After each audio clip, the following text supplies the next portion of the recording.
prior to COVID-19, my colleague Sam and I started an online tutoring agency called The English Tutor, and we've been teaching students all over the world whilst they've been in lockdown as a result of COVID-19.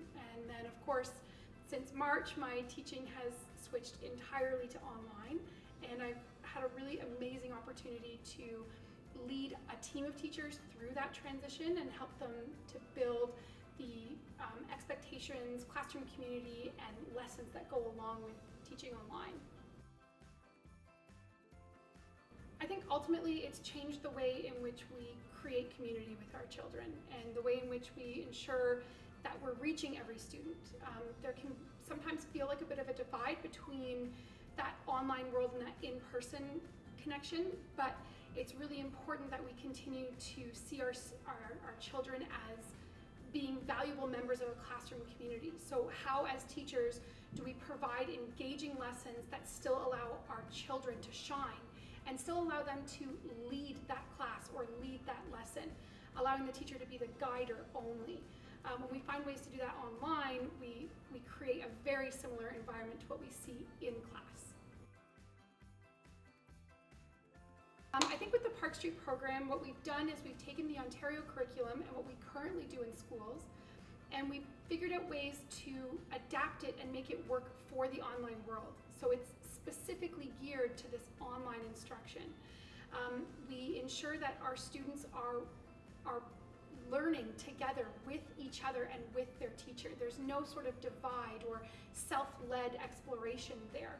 They have that teacher interaction, that one-to-one interaction that's so important for student success. I think developing community online can sometimes feel a little bit more difficult. You know, sometimes technology problems get in the way or students don't feel comfortable having cameras on. I think when we can take a step back and remember that this is very similar to what we do in class, and that our goal is to create strong student-teacher relationships, we can ensure that the lessons flow naturally and you forget that you're behind a screen and they're behind a screen.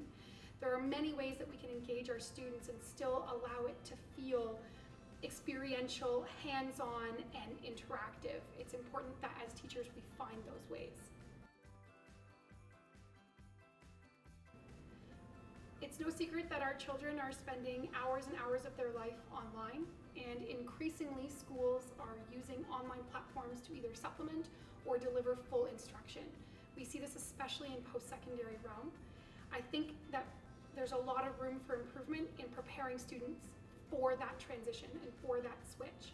We need to ensure that we're equipping them with the skills and the experience of what an online education looks like, so that when they go off to do it on their own, they're engaging with the online technology in meaningful and purposeful ways.